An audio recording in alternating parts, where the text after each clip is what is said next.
আসসালামু আলাইকুম ওয়া রাহমাতুল্লাহি তাআলা ওয়া বারাকাতুহু। আশা করি সবাই ভালো আছেন। নিয়ত নিয়ত এমন একটি শব্দ যার সাথে নিহিত রয়েছে আপনার দৈনন্দিন কাজকর্মের ফলাফল। ইসলামী নিয়ত সম্পর্কে খুবই গুরুত্বপূর্ণ। আপনি কোন কাজ করতে যাচ্ছেন, আপনি কোন কাজ করবেন, তার সবটুকুই নির্ভর করবে এর ফলাফল কেমন হবে আপনার নিয়তের উপর। আপনার নিয়তটা যদি ভালো থাকে, সহি থাকে, ইসলামের দৃষ্টি সম্পূর্ণ থাকে, তাহলে আপনি এতে সওয়াব পাবেন।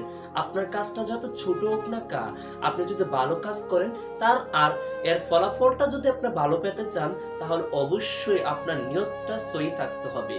তাই তো বুখারী শরীফে ১ নাম্বার যে হাদিসটা, অর্থাৎ যে প্রথম হাদিসটা লিপিবদ্ধ করা হয়েছে তা হলো নিয়ত সম্পর্কে। হাদিস সম্পর্কে জানার পূর্বে আমাদেরকে অবশ্যই জানতে হবে কোন হাদিস সহি এবং কোন হাদিস সহি, অর্থাৎ সহি হাদিসগুলো আমাদেরকে মেনে চলতে হবে। দৈনন্দিন জীবনে আমরা অনেক হাদিস পাই, যেসব হাদিসের মধ্যে জাল হাদিস রয়েছে, দুর্বল হাদিস রয়েছে। আমাদেরকে ফার্স্ট অফ জানতে হবে যে কোন হাদিসটা স্ট্রং, কোন হাদিসটা মেনটেন করলে, কোন হাদিসটা মেনে চললে আমাদের দৈনন্দিন জীবনে সফলতা আসবে। তার মধ্যে নিয়ত অন্যতম একটা হাদিস, আর এই হাদিসটা ৪ মাযহাবে বলেছে যে এই হাদিসটা সহি। এই হাদিসের মান সম্পর্কে আমরা আলোচনা করলাম এবং জানলাম যে নিয়ত সম্পর্কে। এবার চলুন এই হাদিসটা কি বলা হয়েছে এবং এই হাদিসটাতে কি বলা হয়েছে এবং এই হাদিসটা কার থেকে এসেছে। প্রথমত এই হাদিসটা মহানবী হযরত মুহাম্মদ সাল্লাল্লাহু আলাইহি সাল্লাম বলেছিল, আর ওই হাদিসটা শুনেছিল ওমর ইবনুল খাত্তাব রাদিয়াল্লাহু আনহু তাআলা। একদিন ওমর ইবনুল খাত্তাব রাদিয়াল্লাহু আনহু তাআলা মিম্বরে দাঁড়িয়ে বলছিলেন এই হাদিসটি, আর এই হাদিসটি যে শুনেছে তারপরে যার মাধ্যমে লিপিবদ্ধ করা হয়েছে তার নাম হলো আলকামা ইবনে ওয়াক্কাস আল-লাইলি রাদিয়াল্লাহু আনহু তাআলা। তাহলে আমরা এই হাদিসটা এভাবে বলতে পারি যে আলকামা ইবনে ওয়াক্কাস আল-লাইসি রাদিয়াল্লাহু আনহু তাআলা থেকে বর্ণিত, অর্থাৎ ওনার থেকে হাদিসটা বর্ণিত হয়েছে। তিনি বলছে, আমি ওমর ইবনুল খাত্তাব রাদিয়াল্লাহু আনহু তাআলাকে মিম্বরে দাঁড়িয়ে বলতে শুনেছি।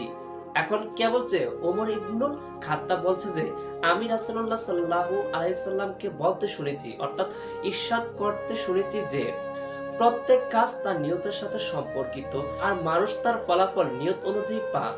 অর্থাৎ মনে করেন যে একজন সাহাবী যদি হিজরত করে, আর ওই হিজরতটা যদি দুনিয়াবি অথবা কোন নারীকে বিবাহ করার উদ্দেশ্যে হিজরত করে থাকে, তাহলে তার হিজরতের প্রাপ্য যে ফলটা হবে তা হচ্ছে কি বিয়ে অথবা দুনিয়াবি কোনো কাজে।